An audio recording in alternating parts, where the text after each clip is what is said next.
Zaujímavý prípad sa odohral v obci Zradné Vývrtky. V klube japonských zvykov tragicky havaroval na stíhačke vedúci skupiny Slovák japonského pôvodu Ondro Hušimi. Na mieste nešťastia je náš kolega Andrej Brčkavý. Andrej? Ďakujem za Andrej. Vedľa mňa stojí jeden z členov klubu japonských zvykov, malý Peťko, predkusný. Peťko, ako sa to všetko zomlelo? Rýchlo. No, ja viem, ale čo tomu predchádzalo? No, ujo Ondro nám akurát rozprával o kamikaze. Potom nastúpil do stíhačky a povedal, dobre sa pozerajte, predvediem to iba raz. Áno. Ďakujeme Peťkovi za vysvetlenie a odovzdávam slovo do štúdia. Zuzana? Áno. V obci Zdochnutý pes sa obyvatelia Elemiho ulice medzi domácimi nazývanou Elm Street po dobu 3 týždňov sťažovali na nepríjemný hnilobný zápach. Vysvetlenie prinieslo najnovšie šetrenie prípadu majorom Kvašákom, ktorého sme poprosili o komentár. Áno, stopa nás zaviedla až ku garáži na Elemiho ulici 13, kde býval viackrát súdne trestaný občan, bývalý vojak Majoránka. Viackrát súdne trestaný občan, bývalý vojak Major Ján K.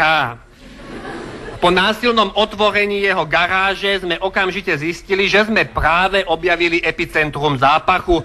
Po 2-hodinovom výsluchu sa Major Ján K. priznal, že mu pred 3 týždňami v garáži zdochol motor.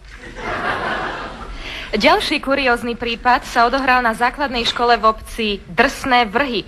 Len 12-ročný žiak 7B Fedor U spôsobil na hodine telesnej výchovy ťažké zranenie svojej spolužiačke 12-ročnej Evičke Bonzáčikovej.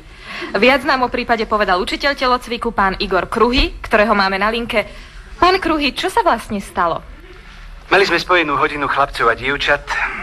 Nakoľko učiteľka, ktorá má dievčatá, asi minulý týždeň pri výskoku na hrazdu vylomila značnú časť predného chrupu. Ale keby ste radšej k nášmu prípadu. A iste. Fedor, bez toho, aby som ho požiadal, vytiahol na hodine telesnej výchovy gule a hodil ich po nič netušiacej Evičke, ktorá si práve vyťahovala kozy, cez ktoré mali dievčatá skákať.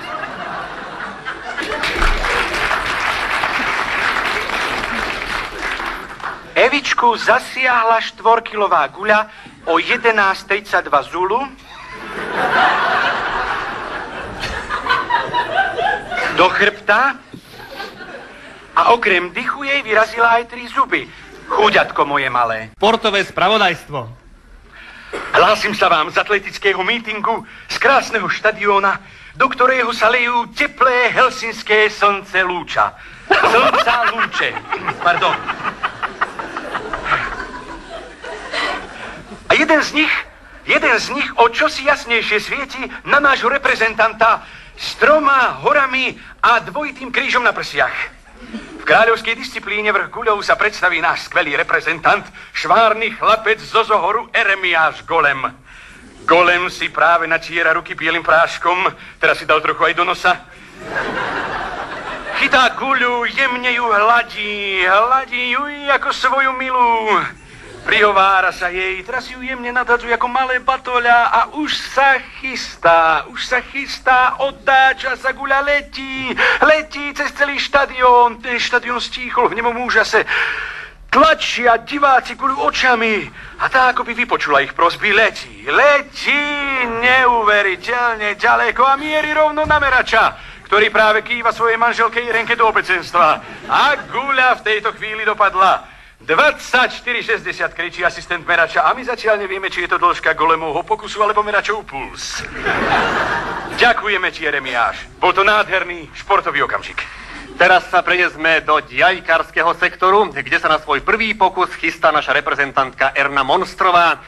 No, pozrite sa na to, pán kolega. Tá má nohy ako gazela. Také chudé? Nie, také chlpaté. Ernu Monstrovú kamaráti v tíme prezývajú Monster, ale to skutočne neviem prečo. Počkajte, teraz ju vidím na svojom monitore v detaile. Ach tak, no tak... Chvíľu som myslel, že nám prepli iný kanál. No, tak sústreďme sa radšej na jej prvý pokus. Rozbieha sa, ale čo to? Počas behu jej spadli okuliare, inak s dosť silnými dioptriami Ale ona beží ďalej, beží cez celé pieskovisko, beží a až teraz sa odráža tesne pred betónovou bariérou. No, možno by to bol skok aj nad 5 metrov, nebyť práve tej osudnej bariéry, ktorá Ernu zastavila v najlepšom. Škoda, ale možno sa bude dariť viac našim basketbalistom, ktorí práve v týchto chvíľach nastupujú proti reprezentácii Česka. Z našich v základnej šestke nastupujú Malý Vrabec vykúkal, Zima Mrázik uschol. Česká reprezentácia predstavila takúto šestku. Veselý Zeman přes pole skákal, Vercajk vytratil.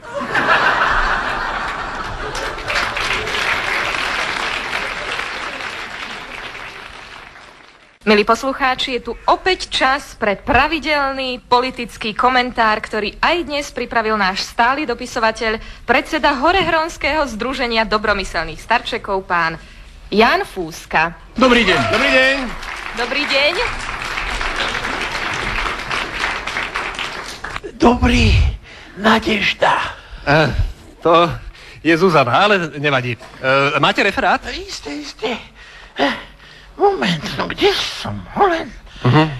Zase ste boli tesne teraz na toalete, že? Či nie? Nie, už 3 dní som nebol. Aha. Preto ten výraz v tvári, jasné. No, a čo ste robili? Kde ste boli? No skúste si spomenúť. Však ten referát.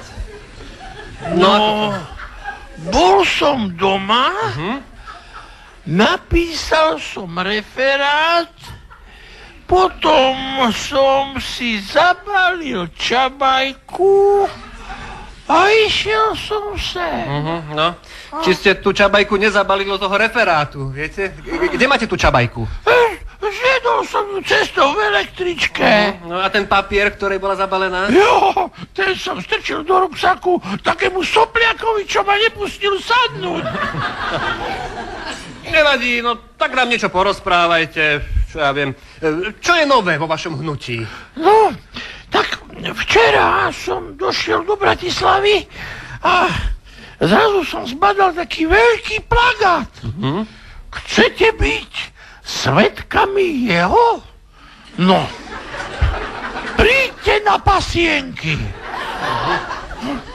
Svedkami koho?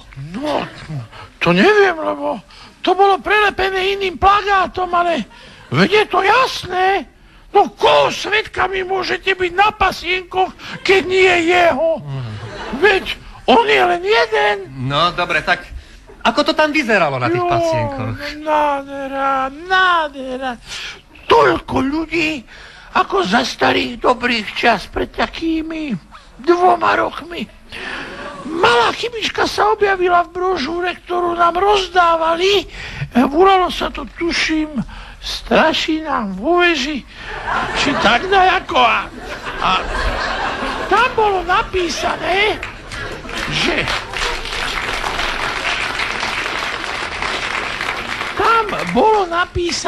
že všetci túžobne očakávame jeho druhý príchod. No, ale veď my predsa očakávame už jeho 4. príchod. No ale koho? No tak aj ste ho videli? No tak spýtali sa ma, či chcem byť svedok, hovorím, jasné, nie? Tak ma postavili do šóry a ja som čakal, kedy ho uvidím. No tak a uvideli ste ho? Ale čo by? Keď na mňa došiel rad, tak ma chytil taký chlapisko, hodil ma do bazéna, vopchal mi hlavu pod vodu, potom niečo zamumlal a ja som nerozumel ani slovo, lebo mi zvlhol načúvací strojček. Ale našťastie mi dali do ruky druhú brožúru a ja som pochopil, že sa mám prebudiť a tak som začal spievať. Rež a rúbaj do krve po tej českej kotrbe. No, áno, dobre. Určite ste zožali veľký úspech. Áno, zdvihli ma na ruky a niesli ma cez celý štadión. A tak som spieval ďalej. Dokiaľ Slovák na Slovensku pádom nebude. Úžasné, no. A čo? A potom sme došli až k zadnému vchodu a tam ma zhodili na zem a zavreli dver.